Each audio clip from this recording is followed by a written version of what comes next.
Hello everyone.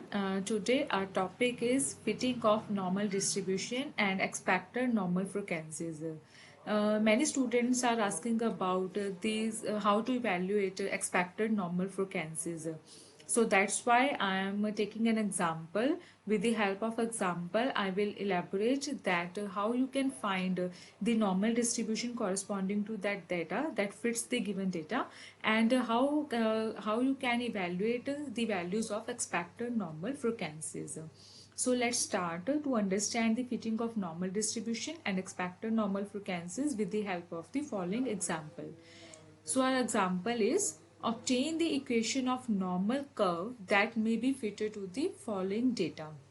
So firstly, we have to find the equation of the normal curve that fits this given data. So data is class intervals are 60 to 65, 65 to 70, 70 to 75, up to 95 to 100. And the corresponding frequency is given, that is 321, 150, 335, 326, 135, 26, 4. Secondly, they are asking that also obtain the expected normal frequencies. So firstly, we have to find an equation of normal curve that fits the given data, and after that we will find the expected normal frequencies corresponding to this data. So about fitting of the normal distribution, I have already sent the notes related with the fitting of normal distribution.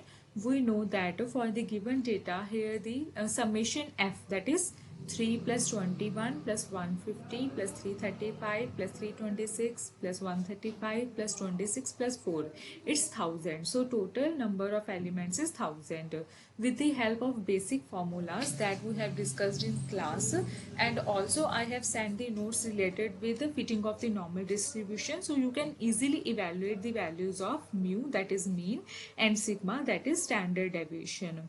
So for the mean, you know the formula is A assumed mean plus summation ft upon n, and after calculation the value of the mu is 79.945, and for standard deviation it is equals to root summation f d square upon n minus square of summation f d upon n, where f is the given frequency and the d is the deviations, that is equals to 5.545.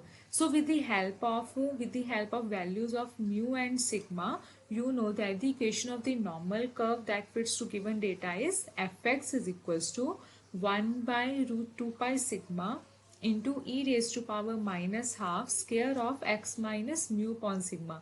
This is the general probability density function of the normal curve. So we want to find the equation of the normal curve that fitted to given data. So just we have to find the basic mu and the sigma for the given data, and we will have the equation of the normal curve. Now put the value of mu and sigma that we have evaluated. So our value of sigma is 5.54545 and value of mu is 79.945. So the equation of the normal curve that fits the given data is fx is 1 by root 2 pi into 5 minus 545 into e raised to power minus half square of x minus 79.945 upon 5.545. So our next work is we have to obtain the expected normal frequency. This is the main thing about that I want to tell you. How you can evaluate the expected normal frequencies. So let's try to understand this with the help of this table. Therefore, the expected normal frequencies can be obtained by follows. So in the first column you can see I have mentioned the class intervals. So our class intervals are starting from 60 to 65 and last class interval is I think 95 to 100. But we have to find the normal frequencies, expected normal frequencies on the whole curve x. So I am taking the first class interval as below 60 and last class interval as 100 and above than 100. So for the below 60, lower class boundary is minus infinite, because below 60 here I am taking the class interval is from minus infinite to 60. So lower class boundary is minus infinite. From 60 to 65 the lower class boundary is 60. For 65 to 70, lower class boundary is 65, and so on. For 100 and over, for 100 and over, the lower class interval is 100, and for over it is infinite. Then our second column representing the lower class boundary for the each class interval, because with the help of this lower class boundary, which is denoted by x dash, we will find our third column. Our third column is the value of z, that is equals to x dash minus mu upon sigma, where for this question our value of mu is 5.545, 79.945, and value of sigma is 5.545. So with the help of these values of x dash, we will evaluate the values of z. For example, for the first value minus infinite, here if I put the value of x dash, which is minus infinite, then minus infinite minus some value of mu upon sigma, that will be minus infinite, because minus infinite is a very small number. So if I subtract any finite number from minus infinite, it doesn't affect the minus infinite value. So first value is minus infinite. Then corresponding to 60, that is x value of the x dash. For corresponding to x dash is equal to 60, value of z will be 60 minus mu, that is 79.945 upon sigma, that is 5.545. So it will be minus 3.663. Our next lower class boundary is 65. Then corresponding to 65, value of z is 65 minus mu upon sigma, that will be minus 2.745, and so on. Continuing like this, we will have this column z dash, z, that is equals to x dash minus mu upon sigma. So up to the 75, the value is negative, and above than 75, that is for a lower class boundary 80, 85, 90, 95, 100, the value is in positive form. So our fourth column is phi z, that is equals to, it's a function of z, it is equals to 1 by root 2 pi integration of function e raised to power minus z square by 2 with respect to z, where limits for the integration are minus infinite to z. So we will find the value of the phi z, value of this integral, that is 1 by root 2 pi integration from minus infinite to z of function e raised to power minus z square by 2 with respect to z. Then corresponding to minus infinite, so phi z is this, corresponding to minus infinite, phi of minus z, that will be 1 by root 2 pi minus infinite to infinite of integration of some function. We know that if in definite integral, integration of any function fx, where limits of the x will be from a to a, then value of that integral will be always 0. So corresponding to this value z minus infinite, phi z will be 0. Then we want to evaluate the value of phi of minus 3.663. So phi of a z, where z is a negative number. So to find the value of the phi of minus 3.663, that will be equal to 1 minus phi of 3.663. So understand this in this equality, phi of minus z is equals to 1 minus phi z, where z is a positive number. You can just take a look at this integration. Our phi z is this, 1 by root 2 pi integration of function e raised to power minus z square by 2, where limits of integration are minus infinite to z. If z is a negative, say it is minus z, where z is a positive, so phi of minus z will be, here instead of z we will write minus z, and here minus z square, that will be equal to minus z square. So phi of minus z will be 1 by root 2 pi minus infinite to minus z e raised to power minus e raised to power minus z square by 2 with respect to z integral. So if I put the value of minus z, if I change the variable minus z to t, say minus z is equals to t, then value of dz will be equal to minus dt. So I am just changing the variable in this integration. So here the value of z is minus t. So if I put the value of z in this term, that is minus of minus t whole square, that will be minus t square. So this term will remain same, e raised to power minus t square by 2. Dz will become minus dt. The integration, the limits of the integration will change. Whenever z is minus infinite, minus z will be t, that is equals to infinite. So lower limit is infinite, and here minus z is t. So this integral will be equal to this integral after changing the variable. that is 1 by root 2 pi integration from infinite to t e raised to power minus t square by 2 into minus dt. And we know that if there is a negative symbol, then we can interchange our limits. So this will be 1 by root 2 pi integration of e raised to power minus t square by 2 with respect to t integration, where the limits of integration are from t to infinite. Now, since we know that the integration of this function from minus infinite to infinite, it is 1, because it is the probability density function for the standard normal variator. So if it's a since it's a probability density function of a standard normal variator, so integration of this probability density function over whole x-axis over whole area minus infinite to infinite will be 1. So since a minus infinite to infinite integration of this function is 1, then we can write the integration of this function from t to infinite. That will be equal to 1 minus integration from minus infinite to t. Because we can break this integration, you can write it as minus infinite to t plus t to infinite. So from t to infinite integration will be equal to 1 minus integration from minus infinite to t of this integral. Now from the first and second, you can see from first, and this is our first equality and this is our second equality. So from the first equality, phi of minus z equal to this, and from second, our right hand side is equals to here it is left hand side, this left hand side will be equal to right hand side. So from first and second, phi of minus z is equals to 1 minus, here it is phi t. You can say it's our phi z function is phi z function was minus infinite to z e raised to power minus z square by 2 root 2 pi dz. So it's our phi t. So this equality is proved that phi of minus z is equals to 1 minus phi z, where z is a positive number. So with the help of this equality, we can evaluate the values of phi of minus 3.663, that is our second entry in a fourth column. We want to evaluate the value of phi z, where z is minus 3.663 and phi z is this integral value.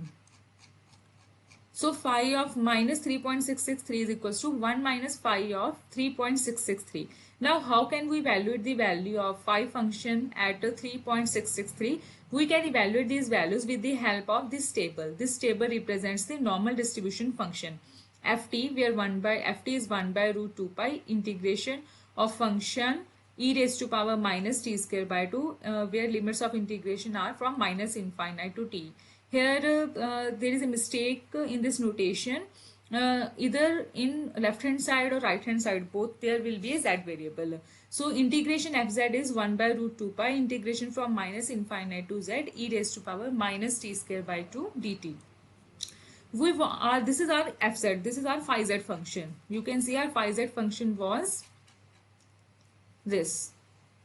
So now we want to find the value of phi of 3.663. So now how you can check this value from the table? You want to find the value of phi function, f function, here it's f function at 3.663. So you just have to just check in the vertical form 3.663. So here you will find the value of 3.6. Here you can see for 3.5 the value is 0.998. Then in between from 3.5 to 4 it's 0.9997 and so on. So here our approximate value for the 3.6 will be 0.998. So our phi of minus 3.663 is 1 minus 0.9998, that is 0.0002. Now second entry is phi of minus 2.745, that will be equal to 1 minus phi of 2.745. Now just take a look to find the value of phi 2.745 with the help of table. Here you will take the first two elements, that is 2.7. So here 2.745. So 45 to corresponding you will take the value 0.04. So corresponding to 2.7, here it is 0.0. That means it becomes the value of 2.74. So phi of 2.745 is approximately value of phi of 2.74. So 2.7 corresponding to this row And corresponding to this column 0.04, our value of phi z at z is equal to 2.745 will be 0.9969. So it's 0.9969, that will be 0.0031, and so on. We can find all the values. So in the table you can see you can evaluate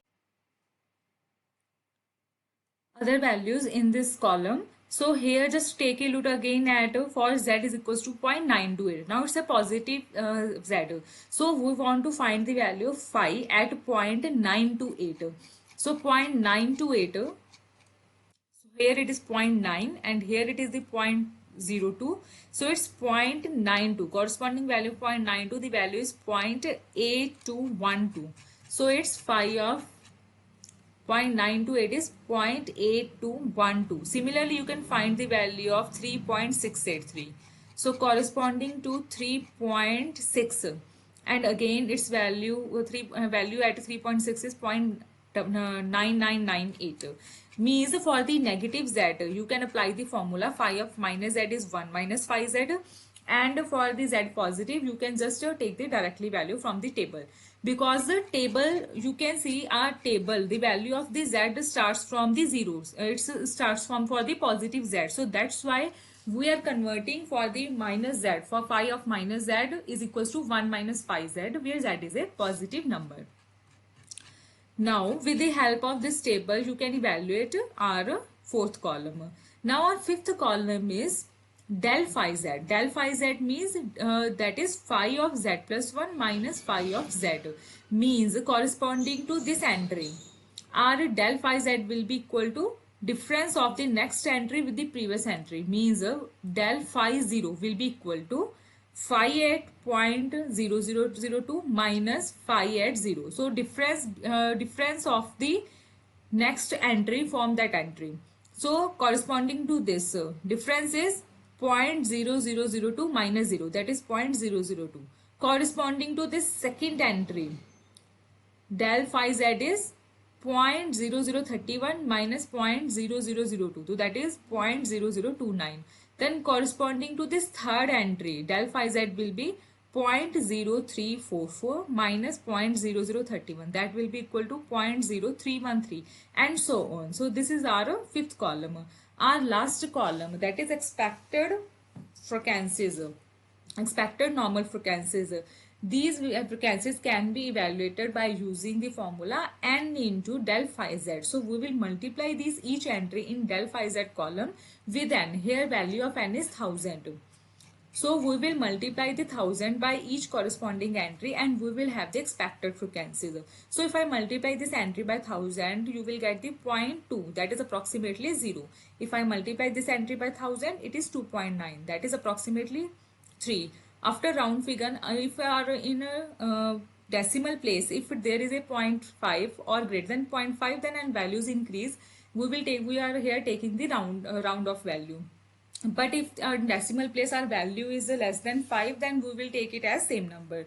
So corresponding to 0.0313, our expected frequency is 31.3, that is approximately 31, and so on. So this is the last column that represents the expected normal frequencies, and you can evaluate that these values are correct or incorrect. If the sum of all these frequencies is total and that is equal to 1000, then means your values are approximately correct. Otherwise there is a mistake in your frequencies. So you can see after adding these all entries 0, 3, 31, 150, 320, 317, 109, 66 and 4, we will get the total is 1000. So this is the method to evaluate expected normal frequencies and to find the normal curve that fits the given data. So I recommend all of you students to please practice this question very much. You can just take a question that is in our previous question paper in unit 3rd, last question in long question type. So please attempt this question and send me on my email ID. If you face any problem to solve this type of question, you can ask. But I am saying again and again, this is very important topic. So please practice this question. Thank you.